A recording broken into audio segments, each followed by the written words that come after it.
மத்திய உள்துறை அமைச்சர் அமித்ஷாவுடைய செய்தியாளர் சந்திப்பு நேரம் மாற்றப்பட்டிருப்பதாக அண்மை தகவல் வெளியாகியிருக்கிறது. விவரங்களோடு நிகரானுடைய சிறப்பு செய்ய வேல்முருகன் மாற்றப்பட்டதற்கான காரணம் என்ன?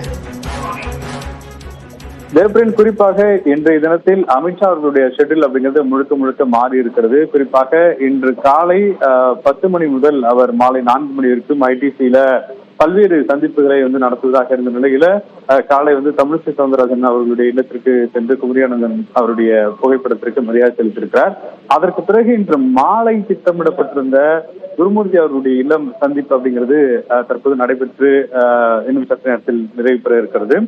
குறிப்பாக நேரடியாக குருமூர்த்தி அவர்களுடைய இல்லத்தில் இந்த ஆலோசனையானது நடைபெற்று இருக்கிறது. எனவே இதன் காரணமாக திட்டமிடப்பட்டு இருந்த 12 மணிக்கு அந்த செய்தியாளர் சந்திப்பு அப்படிங்கிறது 2 மணிக்கு மாற்றம் செய்யப்பட்டிருப்பதாக முதற்கட்ட தகவல்கள் கிடைத்திருக்கிறது. அதற்கு பிறகு அதிகாரப்பூர்வமாக தேசிய ஜனநாயக கூட்டணி சார்பில் அமித்ஷா அவர்களுடைய அந்த செய்தியாளர் சந்திப்பு இருக்கும். கூட்டணி விவகாரம் குறித்தும் தமிழ்நாடு அரசு வைத்துள்ள விமர்சனங்கள் குறித்தும் திமுக மீதான அந்த குற்றச்சாட்டுகள் குறித்தும் விளக்கம் அளிப்பார் என்று எதிர்பார்க்கப்படுகிறது. வேல்முருகன், இன்னைக்கு தேசிய ஜனநாயக கூட்டணி என்ற அந்த திரைக்கு முன்பாக செய்தியாளர் சந்திப்பு நடத்திருந்தது. எல்லா கூட்டணி கட்சி தலைவர்களையும் ஒரு இடத்துல திரட்டுறதுல இன்னைக்கு சவால் இருக்கிறதுனால தான் இந்த செய்தியாளர் சந்திப்பு தள்ளி போகுதா?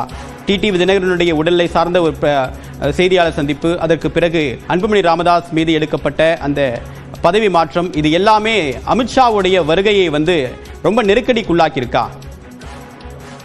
பல கோணங்கள்ல அரசியல் விமர்சகர்கள் இதை பார்க்கிறாங்க. குறிப்பா இன்றைய தினத்துல டிடிவி தினகரன் அவர்கள் திடீரென உடல்நிலை பிரச்சனை காரணமாக அமித்ஷா அவர்கள் சந்திப்பிற்கு திட்டமிடல் அப்படிங்கிறது தவிர்க்கப்பட்டிருக்கிறது.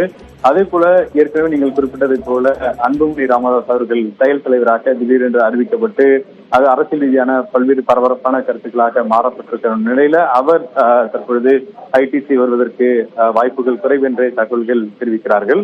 அதே போல இதுவரைக்கும் அதிமுகவுடைய தரப்பிலிருந்து அதிகாரப்பூர்வமாக ஐடிசி ஹோட்டலில் இன்று சந்திப்புகள் நடப்பதாக எடப்பாடி பழனிசாமி வருவதாக எந்தவித அதிகாரப்பூர்வ தகவல் இல்லை. எனவே பல்வேறு மாற்றங்கள் தற்போது செய்யப்பட்டிருக்கிறது. அதே போல குறிப்பாக ஜி.கே. வாசன் அவர்கள் மட்டும் 1 மணிக்கு ஐடிசியில் அமித்ஷா அவர்களை சந்திப்பதற்கு இங்கே வருகை புற இருக்கிறார். இதே போல இன்னும் ஒரு சில தேசிய ஜனநாயக கூட்டணியில் இருக்கக்கூடிய ஒரு சில தலைவர்கள் மட்டும் வருவதற்கான ஏற்பாடுகள் செய்யப்பட்டிருக்கிறது. ஆனால் மிக முக்கிய தலைவர்களாக இருக்கக்கூடிய பாட்டாளி மக்கள் கட்சியோ அல்லது மற்ற சில கட்சிகளோ தற்போது வருவதற்கான ஏற்பாடுகள் செய்யப்படவில்லை. எனவே இதை உறுதி செய்யக்கூடிய வகையில தொடர்ந்து அந்த பேச்சுவார்த்தைகள் திரைமறைவில் நடக்கும் என்று எதிர்பார்க்கப்படுகிறது. அதற்கு பிறகு அதிகாரப்பூர்வமாக இந்த செய்தியாளர்கள் சந்திப்பு அப்படிங்கிறது நடக்கும்னு எதிர்பார்க்கிறோம். உங்களுடைய விரிவான தகவலுக்கு நன்றி வேல்முருகன்.